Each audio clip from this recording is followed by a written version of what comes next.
आज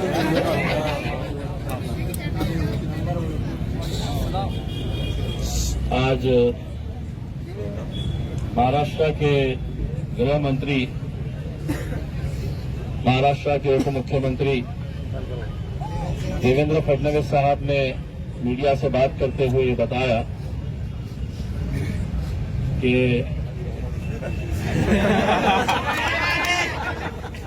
चलिए आप भी बोल रहे हैं। ये बताया है कि यह आंदोलन अब बंद कर देना चाहिए। तो मैंने ये फैसला लिया है आपके बोलने के ऊपर, यह आंदोलन बंद नहीं होगा।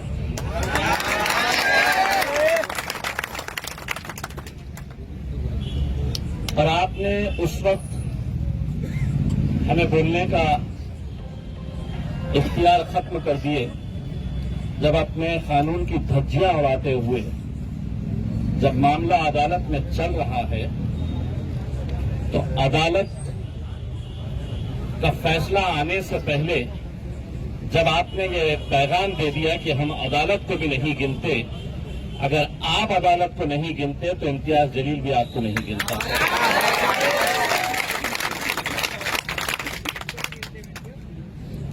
मुझे जितनी खुशी है कि आज अल्हम्दुलिल्लाह हम 8 दिन से यहां पर बैठे हुए हैं, हर रोज नए नए चेहरे यहां पर देखने को मिलते हैं, लेकिन मेरी जितनी उम्मीदें थी कि ये मुद्दा कोई इम्तियाज जलील के नाम का नहीं है कि मेरा नाम बदल रहा है या किसी शख्स का नाम बदल रहा है, किसी इमारत का नाम बदल रहा है, किसी सड़क का नाम बदल रहा है। ये हमारे शहर का, हमारी पहचान का नाम बदलने के बावजूद भी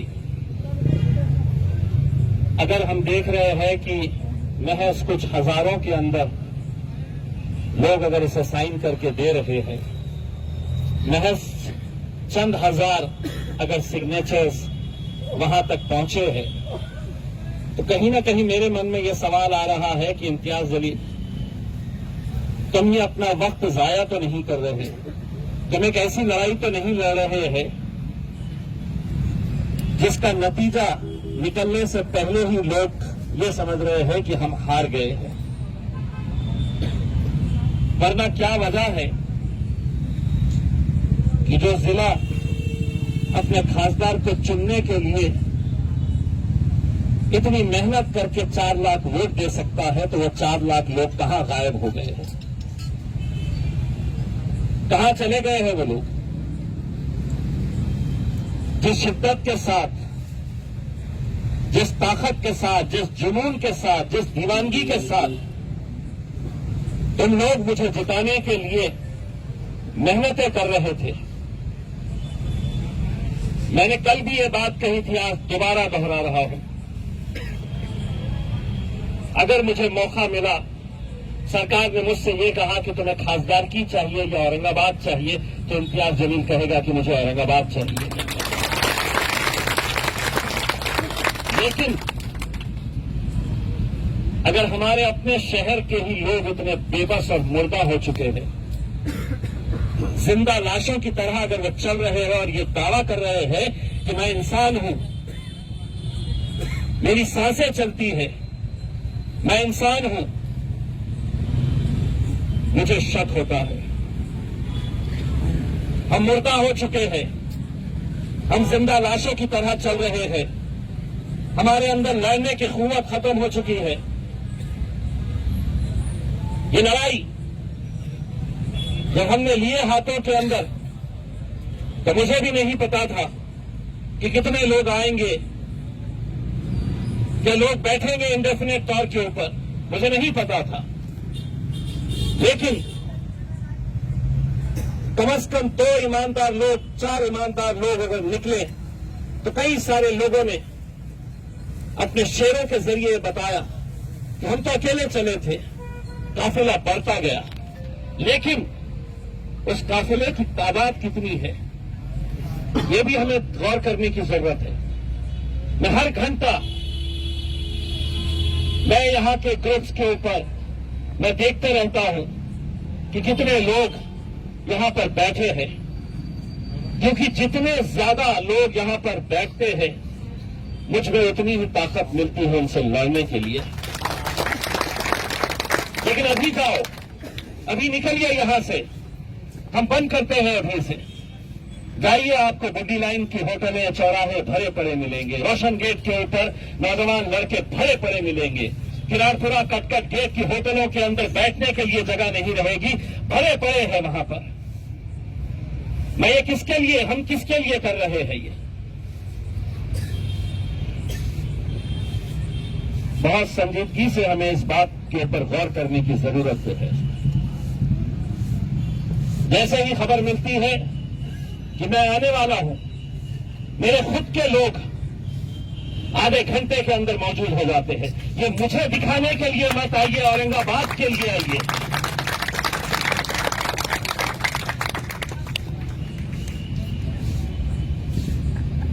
मेरे भाइयों, आपने देखा होगा कि जिस आंदोलन को आपने शुरू किया है उसकी गूंज कहां तक सुनाई दे रही है। विधानसभा के अंदर, विधान परिषद के अंदर हर मंत्री, आमदार, हर एक की जबान के ऊपर यह है। पुलिस प्रशासन, सरकार, हुकूमतें, सेंट्रल गवर्नमेंट पूरी इस बात के ऊपर नजर रखे हुए है। ये कैमरा पुलिस का है, ये यहां पर लगाया इसीलिए गया है कि यहां पर बैठने वाले कौन लोग हैं, यहां पर बोलने वाले कौन लोग हैं, क्या यहां पर कोई गलत तरह की बातें हो रही हैं, क्या किसी शिवसेना के आमदार ने पुलिस को बताया है, पुलिस कमिश्नर को, कि यहां पर गुंडे बैठते हैं, गुंडों का जमावड़ा हो रहा है। ये देखने के लिए ये सब किया जा रहा है। लेकिन अगर तुम समझेंगे कि नहीं, मैं तो घर में आराम करूंगा, धूप है, मैं क्यों यहां पर आकर बैठूं, मुझे धूप में तकलीफ होती है, मैं घर में अपना आराम करूंगा, आप कह दीजिएगा कि नहीं, हमें औरंगाबाद नाम अब नहीं चाहिए। 10 मिनट लगेंगे हमें ये मंडप निकालने के लिए, अपने अपने घरों को चले जाएंगे। आपके दिल में क्या रहेगा मुझे नहीं मालूम, लेकिन इम्तियाज जलील के दिल के अंदर ये जिंदगी भर ये बात रहेगी कि कोई मेरा साथ दिए ना दिए, लेकिन इम्तियाज जलील, तूने ईमानदारी के साथ मेहनत करी थी, कोशिश करा था तूने। क्या वजह है कि आज मुशायरे का कार्यक्रम रख लीजिएगा? अभी हुआ था कुछ दिन पहले, भरा पड़ा था, हॉल भरा पड़ा था, बैठने के लिए जगह नहीं थी, मुशायरा चल रहा था, शेर व शायरी सुनना है। आम खास मैदान के ऊपर मैंने आईजे फेस्टिवल किया, 21 दिन का फेस्टिवल था, बैठने के लिए जगह नहीं रहती थी, बैठने के लिए जगह नहीं रहती थी। क्रिकेट देखने आ रहे हैं, फुटबॉल देखने आ रहे हैं, गजलों का प्रोग्राम, कव्वाली सुनने के लिए आ रहे हैं। कहां मर गए हैं, कहां चले गए हैं वो लोग? क्या इन बातों को संजीदगी से गौर करने की जरूरत नहीं है? और हम इसे संजीदगी से नहीं ले रहे हैं, इसीलिए अब सरकार को भी लग रहा है कि ये कितने दिन बैठेंगे, कितने दिन बैठेंगे, कितने दिन लड़ेंगे।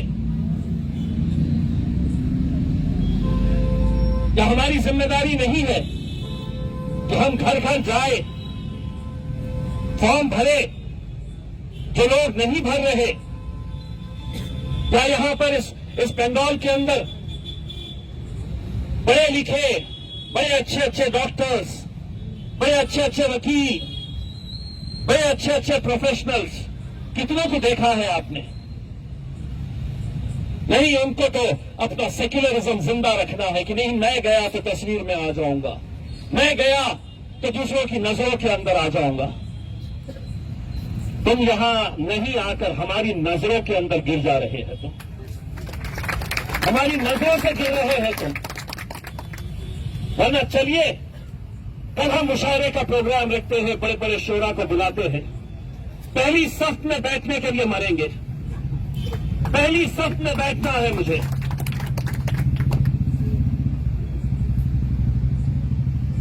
मैं कोई, देखिए मुझ पर भी बहुत इल्जाम लगते हैं, बहुत इल्जाम। आप मेरा फेसबुक पेज खोल के देखिएगा, मेरी इस तकरीर के बाद आप देखिएगा मेरे फेसबुक पेज के ऊपर अगर 500 कमेंट्स आते हैं तो 400 सिर्फ मुझे गालियां देने वाले आते हैं, सिर्फ गालियां देते हैं मुझे। तुझे अगर इतना ही है तो पाकिस्तान चले जा। मैं क्या जवाब दूं उन्हें,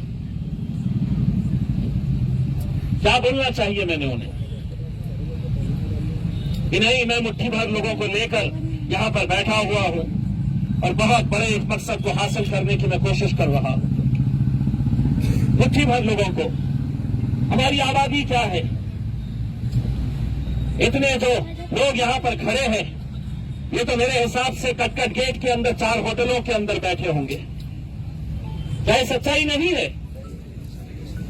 खुदी लाइन के चौराहे पे चले जाइए। मैंने तो आज बार बार ये बात दोहरा रहा हूं उन तमाम सियासी पार्टियों को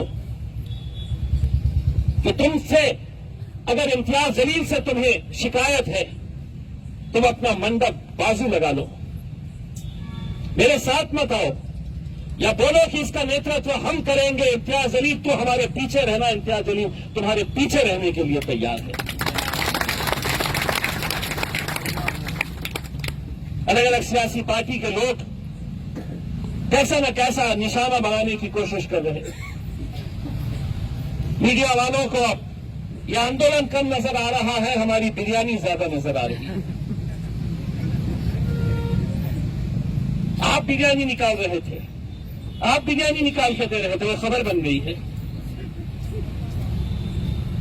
आपने बोले थे भूख हड़ताल है, फिर बिरयानी क्यों खा रहे थे?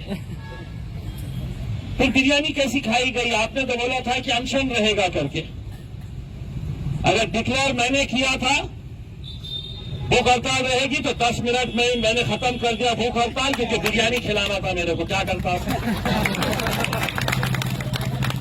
जब फांसी पे लटकाएगा मुझे, हाँ कि नहीं, तुमने बोले थे कि भूख हड़ताल पे रहेंगे तो भूखे रहना था और मर जाना था। नहीं, मैंने बोला जितने रहेंगे यहां पर खा पी के मस्त तंदुरुस्त रहेंगे, बिरयानी भी खाएंगे और नान खरिया भी खाएंगे। तो रिपोर्टर को मैंने पूछा खाया क्या कभी नान?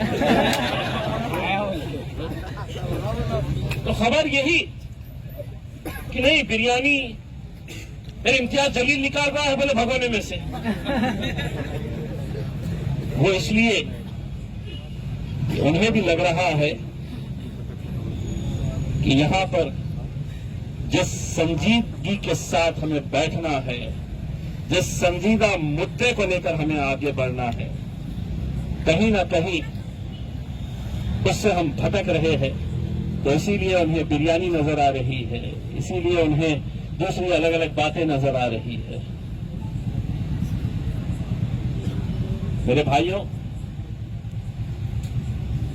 लोकसभा का अधिवेशन शुरू होने वाला है। मुझे यह मुद्दा लोकसभा के अंदर भी उठाना है। क्या इसका मतलब यह रहेगा कि इम्तियाज जलील तुम दिल्ली चले गए तो हम अपने घर चले गए? ये लड़ाई आप लोगों की है, ये लड़ाई हम सब की है, हम सबको मिलकर लड़ना है। आज ये अल्लाह का शुक्र है कि इम्तियाज जलील को इस मुकाम के ऊपर आप लोगों ने पहुंचाया है। लेकिन क्या अगर मैं यहां का सांसद नहीं रहता, खासदार नहीं रहता, मेंबर ऑफ पार्लियामेंट नहीं रहता, यकीन मानिए जितनी ताकत के साथ यहां पर खड़ा हुआ हूं, अगर एमपी नहीं भी रहता तो उतनी ही ताकत के साथ अपने औरंगाबाद को बचाने के लिए खड़े रहता। इतने गालियां, इतने ताने सुनने के बावजूद भी लोग मुझसे कहते हैं कि साहब आपकी इमेज अलग है, आप क्यों इस तरह से इस मुद्दे को, कोई नहीं साथ दे रहा है आपका, कोई सियासी पार्टी आपका साथ नहीं दे रही है, उसके बावजूद आप क्यों यहां पर बैठे हुए हैं? हम कैंडल मार्च का लेकर चले गए, 1,500 लोगों के ऊपर केस, इम्तियाज जलील के साथ जिन जिन के नाम याद आ रहे थे 29 लोगों के नाम के साथ 1,500 अनजान व्यक्तियों के ऊपर केस रजिस्टर हुआ। आप लोग सब कैंडल मार्च में थे?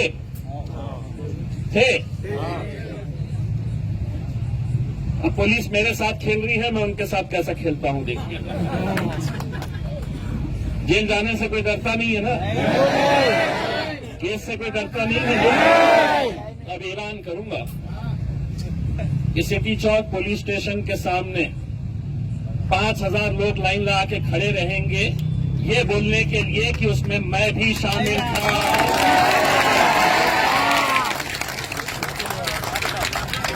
लाइन लगा के खड़े रहेंगे और अनजान कुछ नहीं है।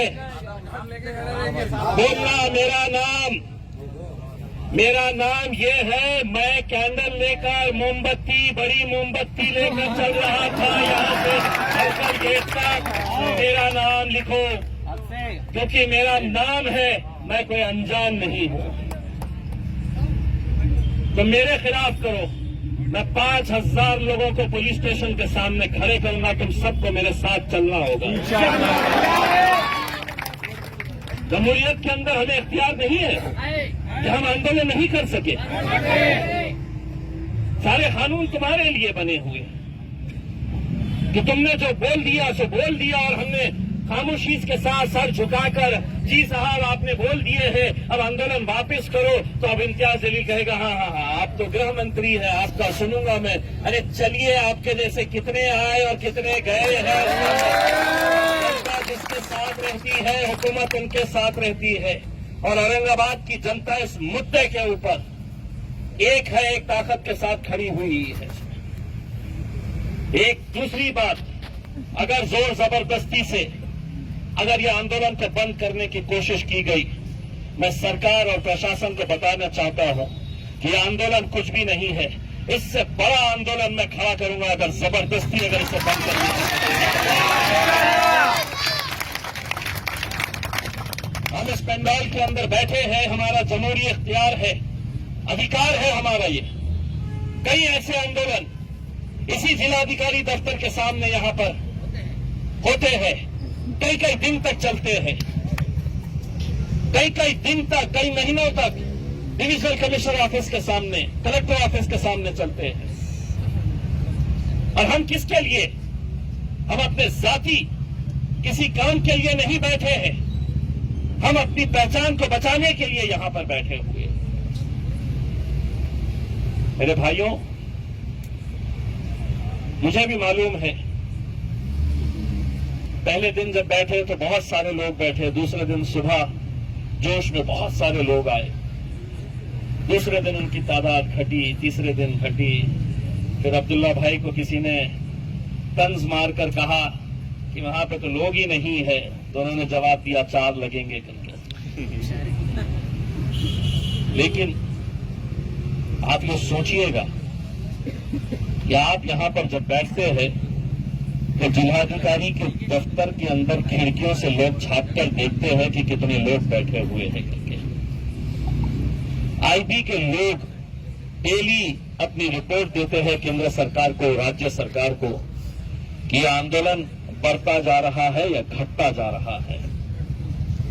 आपके जोश को देखकर वो अपनी रिपोर्ट तैयार करते हैं कि ये सिर्फ हुल्लड़बाजी करने के लिए आए हैं, ये सिर्फ तमाशा बनकर आए हैं यहाँ पर कि क्या तमाशा चल रहा है देखें। ये सही मानों में इनके अंदर एक बेचैनी है, एक तकलीफ है, एक दर्द है कि नहीं, मुझे इसके खिलाफ लड़ना है, डट के खड़े रहना है। आप सबको मैं अदबन गुजारिश करना चाहूंगा कि मैं रहूं ना रहूं, ये लड़ाई आप लोगों की, हम सब की लड़ाई है। हम सबको मिलकर इसको, हमें भी मतलब सुप्रीम कोर्ट के अंदर हमने अवैसी साहब के जरिए सुप्रीम कोर्ट के कुछ अच्छे लॉयर्स के साथ मीटिंग हमने रखवाई है दिल्ली में, उनके साथ हम डिस्कस करेंगे। लेकिन मैं बार बार जो बात कहता हूं, जो लोग मुझसे ये कहते हैं कि क्या हो गया है, क्या होगा, सरकार ने निकाल दिया है। ये आंदोलन की गूंज अदालत तक भी पहुंचनी चाहिए। ये आंदोलन की आवाज अदालत तक भी पहुंचनी चाहिए, वरना सरकारी वकील तो खड़े रहकर यूं कह देगा कि साहब कोई नहीं था विरोध करने वाला, हंसी खुशी लोगों ने कबूल कर लिया। हमने जब नोटिफिकेशन निकाला, कोई सड़क पर नहीं आया, कोई आंदोलन नहीं हुआ, किसी तरह का किसी ने कोई विरोध नहीं किया। क्या होगा फिर? और लोग कहते हैं कि नहीं, क्या होगा, क्या हासिल कर लेंगे, आप यहां पर बैठे हुए हैं, दिन भर बैठे हुए हैं। मैं कितनों को कैसी कैसी बातें समझाऊंगा, मैं कितना समझाऊंगा। मुझे कोई शौक नहीं है।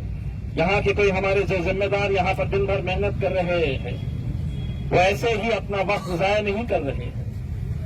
कहीं न कहीं अदालत का फैसला भी इस आंदोलन से जुड़ा हुआ है। अदालत को भी ये पता चलना चाहिए कि हजारों की तादाद के अंदर रोज इकट्ठा होते हैं लोग, दिन और रात बैठे हुए हैं, पूरी मुहिम वो चला रहे हैं, पूरे अमन के साथ वो कर रहे हैं, उनके अंदर नाराजगी है। ये मैसेज जाना बहुत जरूरी है। मैं सिर्फ आप लोगों से यही कहूंगा कि मैं अगर दिल्ली में सुप्रीम कोर्ट के अंदर ये लड़ाई क्या कैसी हो सकती है, हाई कोर्ट के अंदर अभी मामला चल रहा है, हाई कोर्ट के अंदर भी 27 तारीख के दिन की जो डेट है उसमें हम क्या कर सकते हैं, इन सब बातों के लिए हमें वहां पर भी जाकर चर्चा करने की जरूरत है। मैं आप लोगों से यही गुजारिश करूंगा कि जब मैं इलेक्शन लड़ रहा था 2019 का, तो मैंने एक नारा दिया था कि हर कोई अपने आप को इम्तियाज जलील, मैं भी इम्तियाज जलील हूं। मैं अगर दिल्ली में बैठकर अगर कोई तस्वीर देखूं कि यहां पर महज 8, 10, 20 लोग बैठे हुए हैं, तो मुझे बहुत तकलीफ होगी इस बात की। और मैं अगर ये पंडाल भरा हुआ देखूं, मैं अगर इस सड़क के ऊपर लोगों का हुजूम देखूं, तो मुझे भी फख्र होगा कि एक इम्तियाज जलील वहां चला गया है, लेकिन इतने इम्तियाज जलील यहां पर मौजूद हैं।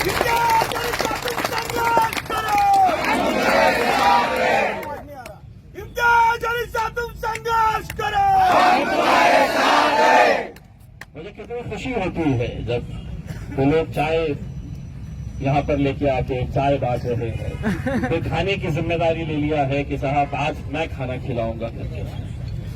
ये भी एक तरह की एक खिदमत कर रहे हैं उन बच्चों के लिए जिन्होंने अपना कारोबार छोड़कर यहाँ पर आकर बैठे हैं। आज हमारे ही बीच में लोग कहते हैं कि साहब कल का खाना मैं भेज रहा हूं। मैं भी चाहता हूं कि ये पब्लिक मूवमेंट बनना चाहिए इसमें, कि मैं नहीं आ सक रहा हूं तो चलिए जो बच्चा बैठा हुआ है उसको कम से कम मैं चाय पिलाऊं, उसको कम से कम मैं खाना खिलाऊं। ये पब्लिक मूवमेंट है, कोई हम किसी के दावत में नहीं आए हैं, किसी की शादी में या किसी का लंगर नहीं चल रहा है यहाँ पर। ये मूवमेंट बनना चाहिए उसमें। जब इस्तेमाल होता है तो आपने देखे हैं कि हर इंसान अपने हिसाब से उसमें खिदमत करता है। कोई खुद जाकर वहां पर करता है, कुछ अनाज भेजता है, एक मूवमेंट रहता है। एक अच्छा काम के लिए मैं अपना हाथ बता रहा हूं। ये भी किसी तरह से एक ऐसा ही हमारा इज्तिमा है जिसके अंदर हम यहां पर आज आपको लग रहा होगा कि ये तो शहर का नाम बदला जा रहा है, इसका दीन से क्या लेना देना है। लेकिन आप समझ नहीं रहे हैं, ये तो सिर्फ शुरुआत है, ये सिर्फ शुरुआत है।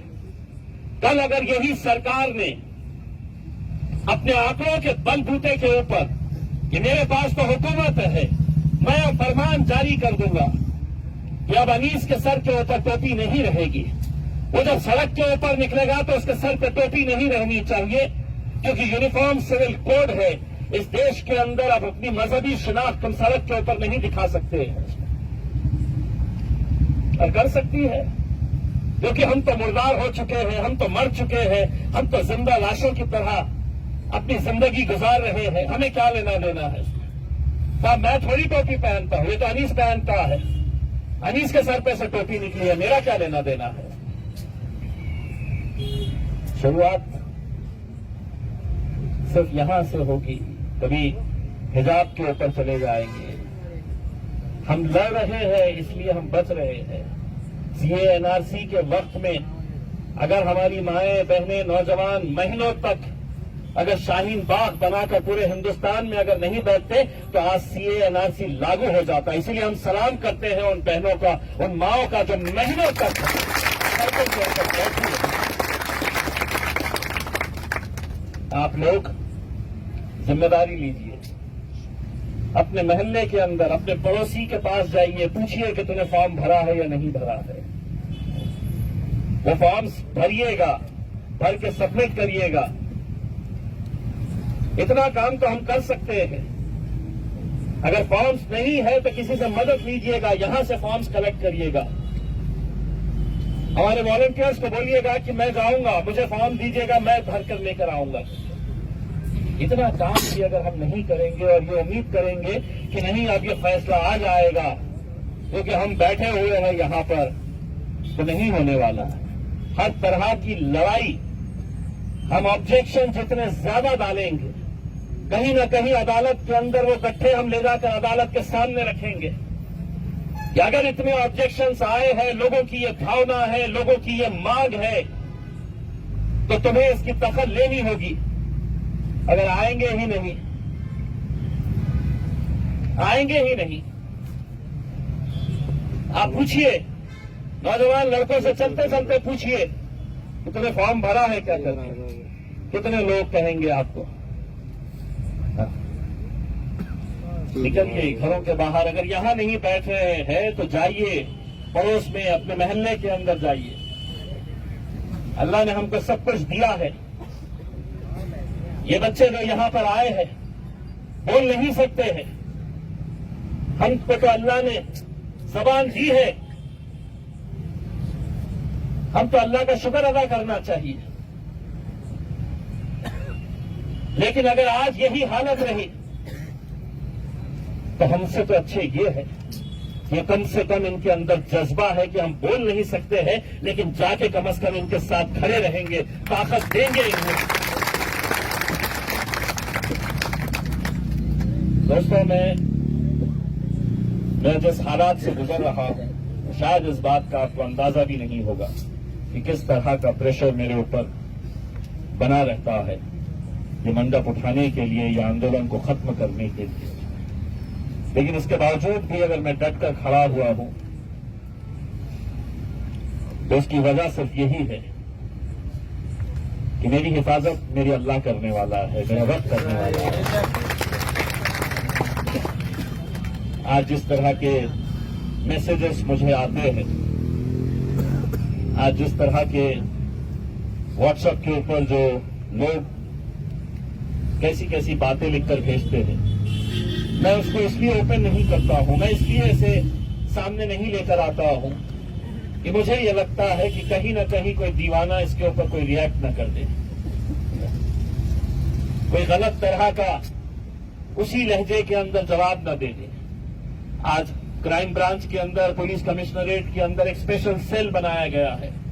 एक स्पेशल सेल पूरी तरह से काम कर रहा है कि सोशल मीडिया के ऊपर इस बारे में कौन कैसा बयान दे रहा है करके पूरी टीम्स बैठी हुई है, सिर्फ इस बात के ऊपर नजर रखने के लिए कि व्हाट्सएप के ऊपर कौन मैसेज डाल रहा है, कौन फेसबुक के ऊपर क्या मैसेज डाल रहा है करके। आपका जोश, आपका जज्बा, आपका गुस्सा जो है, अगर आपको निकालना है तो आप वो गुस्सा उन फॉर्म्स के ऊपर निकालिए जो आपको गवर्नमेंट ने एक मौका दिया है कि अगर तुमको नहीं चाहिए तो भरो फॉर्म, ऑब्जेक्शन भर के दो हमारे पास। 5,000, 6,000, 8,000। क्या वजह है कि आप लोग, मैं हमारे पठानी में जो बैठे हुए हैं शाहिद मतीन साहब, पहले दिन से मैं देख रहा हूं, सुबह से लेकर रात तक, रात से लेकर सुबह तक वो यहां पर बैठे रहते हैं।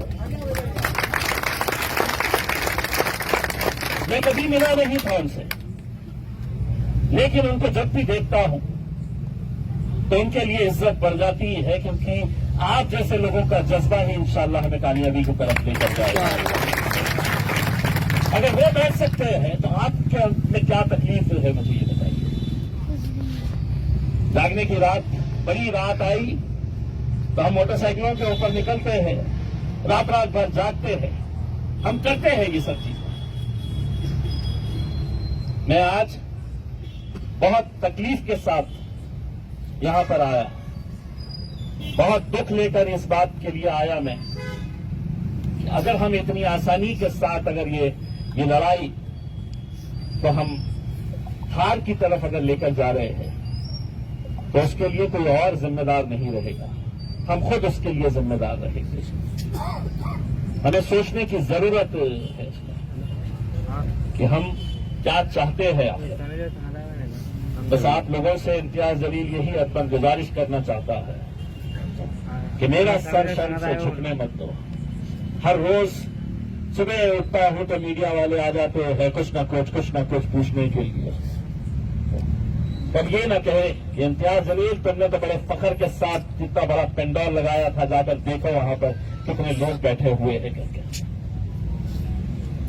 वो वक्त मत आने दीजिएगा, क्योंकि ये अल्लाह की तरफ की बात है कि आप लोगों की मेहनत की वजह से आज आपने इम्तियाज जलील को उस ऐवान के अंदर भिजाया है जहां पर 550 लोग इस देश को कैसा चलाया जाए इसका फैसला करते हैं। कल 2024 के अंदर मुझे मालूम है कि ये पूरे के पूरे एक साथ मिलने वाले हैं, पूरे के पूरे एक साथ जाने वाले हैं और सबके निशाने के ऊपर सिर्फ मैं रहने वाला हूं। लेकिन उसके बावजूद भी मैं ये कहता हूं कि मुझे अगर औरंगाबाद मिल गया और इसके बावजूद मैं अगर हार गया तो मुझे उस हार के अंदर इतनी तकलीफ नहीं होगी। मेरा औरंगाबाद जीतना चाहिए, मेरा शहर, मेरा जिला जीतना चाहिए, वो नाम जीतना चाहिए। इज्जत का और जिल्लत का देने वाला तो खुदा है। नहीं रह के भी बहुत सारी इज्जत अल्लाह अगर देना चाहा तो दे सकता है।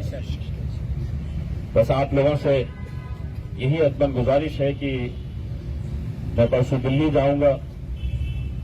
कल का एक दिन संडे है, बहुत सारे लोगों के पास छुट्टी होती है, कारोबार बंद होते हैं। आप अपना वक्त निकालिए, जितने ज्यादा रजिस्ट्रेशन हो सकते हैं वो रजिस्ट्रेशन करिए। अबुल हसन साहब ने खुद ने कितने हजारों की तादाद के अंदर रजिस्ट्रेशन करवाए हैं, बहुत सारे लोगों ने करवाए हैं।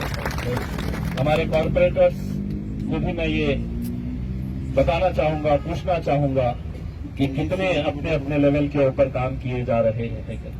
तो हर एक की जिम्मेदारी समझ के इस काम को आगे बढ़ाइएगा। इंशाअल्लाह यकीनन हमें कामयाबी मिलेगी। यहाँ पर आके जब बैठता हूँ और बहुत सारे नौजवानों को सुनता हूँ, कितना अच्छा बोलते हैं। कहाँ है वो छोटे से साहब, चले गए माशाअल्लाह से। इन्हीं लोगों को सुनकर मुझे भी बोलने का अल्हम्दुलिल्लाह हुनर आ रहा है कि इतना अच्छा ये लोग बोलते हैं इसमें। लेकिन 2 दिन चूंकि विधानसभा को छुट्टी है, मुंबई के जितने भी नेता है 2 दिन यहीं पे आ गए हैं, तो हम 2 दिन उनको बस सिर्फ इम्तियाज जलील ही लगने वाला है इसके अंदर। उसकी फिक्र मत करिएगा। उसमें अभी कोई मीडिया वाले साहब मुझे सुना रहे थे कि ये नेता, ये आमदार साहब ने आपके बारे में ऐसा कहा। उसके बारे में मैं बहुत ज्यादा छोटे मोटे चिल्लर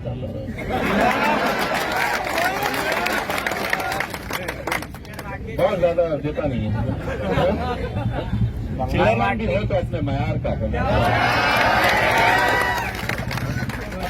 का रहा तो फिर बात करने में भी मजा आती है। चिल्लर गिनती साहब अब दिल्ली में जाकर है तो अब छोटे मोटे नेताओं को तो बोलते हैं सीधा सिर्फ 2 ही लोगों से बात होगी, मोदी, अमित शाह, बस बाकी और किसी को नहीं। यही 2 लोगों को। अब जब उनको करते हैं तुम्हारे बाप के बाप को हम आगे घेरते हैं तो तुम्हारी क्या है